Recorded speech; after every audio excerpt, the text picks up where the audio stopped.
इसके पीछे का षड्यंत्र समझना पड़ेगा। जो ये पूरा षड्यंत्र है, ये है भूमि अतिक्रमण। हिमाचल की जितनी भी भूमि है, अधिकांश जो ज्ञात होता है उस पर अतिक्रमण किया जा रहा है। अतिक्रमण के कई प्रकार है। हम देखते हैं कहीं मजार के रूप में है, कहीं मस्जिद के रूप में है और कहीं कब्रिस्तान के रूप में है। लगभग अगर हम पूरे देश में भी देखें, सबसे ज्यादा जो भूमि है वो आर्मी के पास है, आर्मी और रेलवे के पास। और उसके दूसरे नंबर पे जो भूमि है वो वक्फ बोर्ड के पास है। मतलब 16% रहने वाले इस देश में तीसरे नंबर के लैंड माफिया है। इस विषय को समझना पड़ेगा। जब हिमाचल के संदर्भ में हम देखते हैं कि ये आबादी के लोग हिमाचल में आकर किस प्रकार की घटनाओं को अंजाम दे रहे हैं अवैध गतिविधि को लेकर, हम देखते हैं आज हिमाचल में रेडी वाले, फेरी वाले, गांव में कंबल बेचने वाले, सूट बेचने वाले, एक समुदाय के लोग तो लगातार जा रहे हैं। पिछले वर्षों से हम देखते आ रहे हैं हिमाचल में कम से कम 300 से ऊपर महिला की मिसिंग रिपोर्ट पुलिस थाना में दर्ज है। वो महिला कहां गई, कैसे गई, प्रशासन चुप है। आज देव संघर्ष समिति जिस मुद्दे को लेकर हम सब एकत्रित हुए हैं, वो मुद्दा भी इसी से जुड़ता है, अवैध गतिविधि से। हमने देखा 31 तारीख को कुछ मुस्लिम युवक हिंदू युवकों पर रोड से हमला करते हैं। हमला करने के बाद जब आपस में वो लड़ते हैं, सिर्फ 1 या 2 गिरफ्तार होते हैं, बाकी जाके संजौली की मस्जिद में छुप जाते हैं। मतलब मस्जिद अवैध गतिविधि का अड्डा। हमने राजस्थान में देखा, कन्हैया लाल का कत्ल हुआ, उमेश पाल का कत्ल हुआ। कत्ल करने के बाद हत्यारे कहां छिपे, अजमेर शरीफ में जाकर छिपे। मैं कोई दूसरे एंगल से नहीं जोड़ रहा हूं। हिमाचल में भी ठीक ऐसा हुआ। समाज खड़ा हुआ, वहां के स्थानीय पार्षद, हम उनका धन्यवाद करते हैं, वो निकले घरों से, लोगों को लेके, महिलाओं को लेके पूरा समाज खड़ा हुआ और उस मस्जिद का घेराव हुआ। इतना ही नहीं, जब उस समाज खड़ा होता है तो राजनीति भी खड़ी रहती है। सदन विधानसभा का सत्र चल रहा था। विधानसभा के सत्र के अंदर जब इस पे चर्चा के लिए नियम 62 में आवेदन किया, तो अपने जो शहरी विकास मंत्री, ग्रामीण मंत्री है अनिरुद्ध सिंह राणा जी, उनका हम बहुत धन्यवाद करते हैं। उन्होंने इस मुद्दे को सरकार, ये धर्मशाला तो है नहीं हिमाचल, होटल में हम रुकते हैं, वहां भी हमको अपनी आईडी देते हैं। मंत्री जी ने जो सबसे पहला प्रश्न किया कि ये लोग जो आ रहे हैं क्या इनका पंजीकरण है। दूसरा, उन्होंने जो मुद्दे पे सरकार का ध्यान दिलाया कि 4000 से 5000 के बीच शिमला के अंदर ऐसे लोग आ रहे हैं जिनका कोई अता पता नहीं है। फिर उन्होंने इस विषय को मस्जिद से जोड़ा। उन्होंने बताया कि ये अवैध मस्जिद है, 1968 हिमाचल सरकार की जमीन है, हिमाचल सरकार इसमें मालिक है। हम तो सरकार का काम आधा कर रहे हैं, हम तो एक एनक्रोचमेंट की शिकायत कर रहे हैं सरकार से कि आप मालिक है, आप तुरंत हटाइए। अगर सरकारी भूमि पर अवैध अतिक्रमण करना ये न्याय संगत है, तो हजारों के हजारों बागवानों ने, जिन्होंने जंगलों में कब्जा करके सेब, कोई मकान, कोई और उद्योग लगाए हैं, वो भी जायज है। माननीय हाई कोर्ट ने कई बार स्पष्ट कर दिया है कि जो भी अवैध चीजें वो हटाए, सरकार उसको अपने पक्ष में ले, अपने पास ले। इसलिए हम देखते हैं हिमाचल की जो डेमोग्राफी लगातार बदलती जा रही है, इसके पीछे कौन सा ये वर्ग है, क्यों ये अपनी तादाद बढ़ा रहे हैं, ये बड़े सोचने का विषय है। इस प्रेस विज्ञप्ति के माध्यम से देव संघर्ष समिति अपने पीडब्ल्यूडी मंत्री श्री विक्रमादित्य जी और अनिरुद्ध जी, इनका दिल से स्वागत करती है कि आपने इस विषय को समाज के आगे लाया। परंतु राजनीतिक मजबूरियां कुछ भी रहती है, प्रेशर आया, 3 दिन बाद सुर बदले। आपके ध्यान में मैं घटना लाना चाहता हूं। 2006 में पूरे देश में एक धर्मांतरण को लेकर यात्रा निकली। जब वो यात्रा रोडू पहुंची, रोडू में सबसे ज्यादा उसकी संख्या थी लोगों की। देव समाज सड़कों पर उतरा था। रामलीला ग्राउंड के अंदर 10,000 से 20,000 के बीच लोग इकट्ठा हुआ है। तत्कालिक मुख्यमंत्री राजा साहब वीरभद्र सिंह ने जब इसको देखा, समझा, सुना, तो वो रोडू के दौरे पर आए। हम लोग उनसे मिले, हमने यही समस्या उनके सामने रखी। उस समय उन्होंने आश्वासन दिया और आते आते 2006 में हिमाचल में फ्रीडम एंड रिलीजन एक्ट 2006 उन्होंने पास किया। प्रेशर तो उन पर भी आया था। केंद्र में जो लोग बैठे थे, उन्होंने उस समय के जो रक्षा मंत्री थे उनको हिमाचल भेजा कि ये आप क्या कर रहे हैं, ये कौन सा कानून बना रहे हैं। पर राजा साहब ने बोला हिमाचल की देव आज्ञा से चलती है, इसलिए हम ऐसे उन राजा वीरभद्र सिंह का भी तहे दिल से धन्यवाद करते हैं। उनके इस ईश्वरीय कार्य के लिए भगवान उन्हें वैकुंठ प्राप्त करे, ऐसी भी देवभूमि संघर्ष समिति भगवान से प्रार्थना करती है। संजौली के मुद्दे पर सरकार, प्रशासन लोगों का ध्यान बंटा रहा है। जो भी पीछे घटना हुई, हम घटना में नहीं जाएंगे। इस मंच के माध्यम से सरकार और प्रशासन दोनों से हम निवेदन करते हैं कि जो अवैध गतिविधि, जो भूमि अतिक्रमण जिस पर मस्जिद बनी है, उसको समय रहते हटा दिया जाए और क्षेत्र के अंदर शांति बरकरार रखी जाए। इसलिए हम पूरे हिमाचल प्रदेश में आह्वान करते हैं कि 28 सितंबर को पूरे जिला केंद्रों पर धरना प्रदर्शन होगा। हम भगवान से भी प्रार्थना करेंगे सत्ता और शासक को सद्बुद्धि दे, ताकि 5 तारीख को जो भी निर्णय इस पे आए वो समाज के पक्ष में आए। अगर इस पे आगे लीपा पोती सरकार करती है तो हम बहुत बड़ी लड़ाई लड़ने को तैयार है। ऐसा ना हो 5 तारीख के बाद पूरे हिमाचल प्रदेश में जेल भरो आंदोलन शुरू किया जाए। हम एक चीज और स्पष्ट कर देना चाहते हैं, हिमाचल प्रदेश की जितनी भी पंचायतें हैं, 2 अक्टूबर को ग्राम सभा रहती है पूरे हिमाचल में। 2 अक्टूबर की ग्राम सभा में प्रत्येक पंचायत एक प्रस्ताव पारित करे कि हमारी पंचायत में कोई बाहरी व्यक्ति नहीं आएगा तो वो अपना।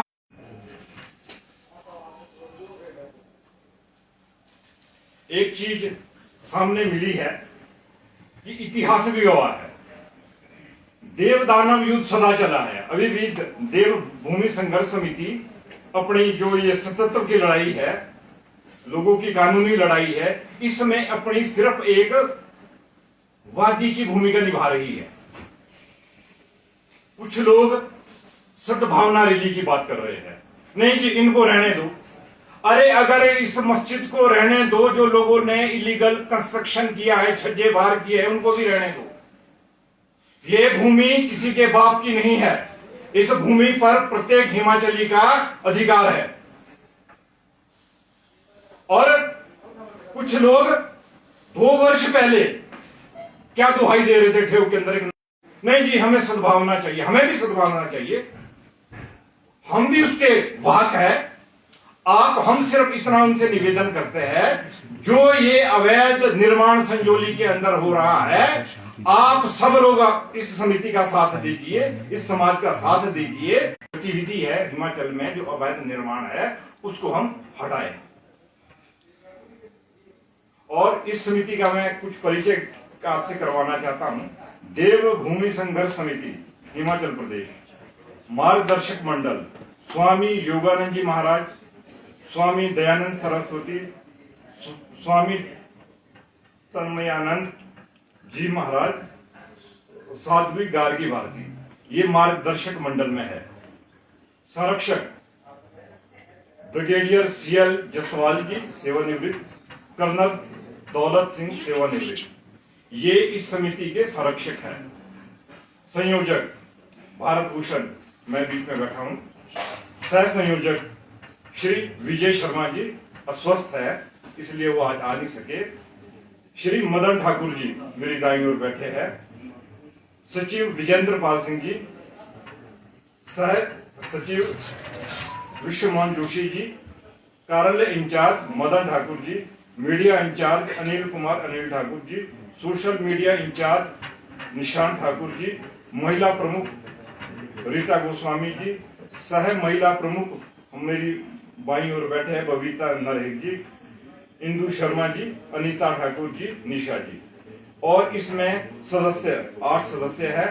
घनश्याम ठाकुर जी मंडी, आकाशदीप जरियाल जी पालमपुर, विशाल नड्डा जी घुमारवी, सुमेश शर्मा जी व्यापार मंडल, आशीष अत्री जी सोलन, विक्की वाल्मीकि, अमित चड्डा जी पवन बजरंगी रोड।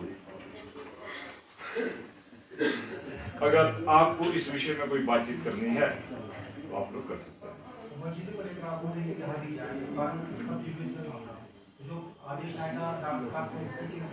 आवाज नहीं आ रही आपकी।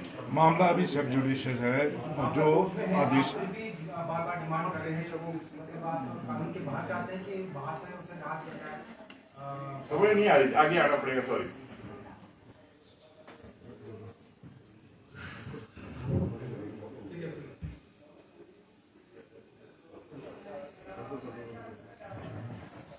मामला अभी कोर्ट में है, 5 तारीख को डिसीजन आएगा। क्या आप चाहते हैं उससे पहले यहाँ पे डिसाइड हो जाए ये मामला, या कोर्ट के डिसीजन के बाद अगर फैसला नहीं आता है, मतलब जनता के हक में जो आप लोग चाहते हैं, तो क्या? देखिए, अभी मामला न्यायालय में विचाराधीन है। हम न्यायालय की बात कर रहे हैं। एमसी न्यायालय सरकार का न्यायालय रहता है। अगर सरकार प्रतिबद्धता दिखाती है, अर्ली हियरिंग की एप्लीकेशन भी लगती है किसी केस में। अगर वो कुछ उनको लगता है अवैध अतिक्रमण है, अवैध सब चीजें है, कोई भी पार्टी अर्ली हियरिंग की एप्लीकेशन लगा सकता है, केस को प्रीपोन कर सकता है, उस पर सुनवाई हो सकती है। ठीक है, केस 5 तारीख को लगा है, हम इंतजार करेंगे। अगर फैसला हिमाचल प्रदेश की जनता के हित में आता है तो हम स्वागत करते हैं, अन्यथा हम एक बड़ा संघर्ष करेंगे तब तक जब तक ये अवैध अतिक्रमण हटेगा नहीं। 5 अक्टूबर का सर आपका ये है, मतलब जो इसका फैसला आ जाएगा संजौली मस्जिद का, तो 28 अक्टूबर को सर प्रदर्शन क्यों? देखिए, जो 28 अक्टूबर की तिथि है, 28 सितंबर की जो तिथि है, वो हम सरकार, शासन, प्रशासन सबको हम सचेत करना चाहते हैं कि ईश्वर सबको सद्बुद्धि दे और शांतिपूर्ण रूप से हम इस आंदोलन को करेंगे और एक संदेश देंगे कि समाज चुप नहीं बैठा है। आपके ध्यान में एक चीज और मैं ला दूं, देवभूमि संघर्ष समिति की 26 इकाइयां पूरे तहसील तक बन गई है। ये हम प्रतिकार के लिए नहीं, ठीक है, हम सरकार को सचेत कर रहे हैं। 27 को आप कुछ आगे बढ़िए, अन्यथा। सर 28 को आपने एक तरफ यहाँ पर रैली निकाली है सरकार को सचेत करने के लिए, वहीं पर वामपंथी जो दल है उन्होंने शांति और अमन के लिए उसी दिन रैली निकाल रहे हैं कि ये माहौल को बिगाड़ा ना जाए। देखिए, शांति अमन तो वो लोग बोल रहे हैं जिनके ये चीजें स्वभाव में नहीं है। शांति का अर्थ है आप चोरी हुई भूमि वापस दे दो, शांति रहेगी।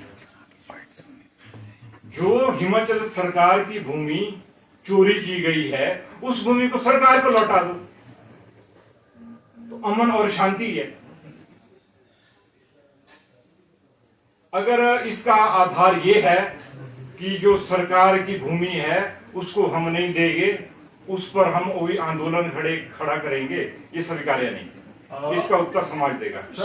आपको ये लग रहा है कि 75 जो लोगों की वेरिफिकेशन की है, जिनके ऊपर फर्जी पहचान छुपाने के आरोप लगाए जा रहे थे गुमा में, वो सब उनकी पहचान सही है और उसकी पुष्टि जो UAIDI है जो आधार कार्ड को बढ़ानी है उन्होंने कर दिए। सभी लोगों की जो पहचान है वो सही पाई गई है। देखो, ठीक है, 40 लोग एक दिन ही पैदा हुए, जो पैदा हुए वो गुम्मा में ही आए, सबके लिए प्रश्न है, यक्ष प्रश्न है, मीडिया के लिए भी, हमारे लिए भी। सर वो एक ही का प्रॉब्लम है ना, वो जब बनते हैं तो वो एक ही। देखिए इसके पीछे बहुत बड़ा षड्यंत्र है, इसको बोलते हैं कागज जिहाद, जो हम देखते हैं। अब यही प्रश्न हमने नेर चौक में किया। नेर चौक में एक दिन जी 360 लोग पैदा हो गए। इसमें सर जो जिसने इसको बनाया वो तर्क दे रही है कि बनाते समय के टाइम पे शुरू किया है ये जो कंपनी, उनका तर्क जो पुलिस को उन्होंने तर्क दिया है कि जब ये बनाया गया उस टाइम की त्रुटि है ये। तो उनको स्पष्ट कर देना चाहिए वो कहां से है। वेरिफिकेशन का भी एक आधार होना चाहिए। वेरिफिकेशन का आधार हम प्रशासन को बोलते हैं। कोई व्यक्ति हमारे क्षेत्र में आता है, हम उसका नाम लिखते हैं, आईडी देखते हैं, पर उसका previous station, previous act conduct तो देखे, वो जिस जगह से है कोई क्राइम करके तो नहीं आया। इसलिए जो वेरिफिकेशन का आधार ये होना चाहिए, उसके प्रीवियस प्लेस की वेरिफिकेशन, उसका एक्ट कंडक्ट अंडर उसके पीछे प्लेस में क्या रहा, फिर उसको यहाँ एंटर करें हम। अब सर इस आंदोलन में आपको नहीं लग रहा राजनीति हावी हो रही है? कोई संजौली में हमने जब प्रोटेस्ट देखा, वहाँ कोई गौतम जी स्टेज पर चढ़ते हैं, स्पीच देते हैं, सिरमौर में कोई और संस्था आती है वो अपने हिसाब से करती है, तो राजनीति धीरे धीरे प्रवेश कर रही है। ऐसा नहीं लग रहा कोई विचारधारा हावी होने की कोशिश करती है पार्टी? राज के अंदर जो नीति है वो समझने का विषय है। इतना बड़ा आंदोलन हो रहा है, सब लोग इसमें कुछ ना कुछ श्रेय लेने की होड़ में लगे रहे होंगे, लग भी रहे हैं। परंतु आप सच बताओ, आंदोलन देवभूमि संघर्ष समिति और सिविल सोसाइटी दोनों के तत्वावधान में जब हुआ तो विधिवत 3 बजे बोल दिया था कि आंदोलन खत्म किया जाता है, अब सब अपने घर को जाओ। परंतु हमने देखा आंदोलन तो 6 बजे तक चला। ये किसी संस्था का ना होकर ये समाज का आक्रोश था। मैंने पहले भी बोला ये लीडरलेस, जिसका कोई नेता नहीं है, ऐसा आंदोलन था, समाज का आंदोलन था। जो बात रहती है किसी व्यक्ति को लेकर, हमें कुछ स्पष्ट करना चाहिए मीडिया भाइयों को भी।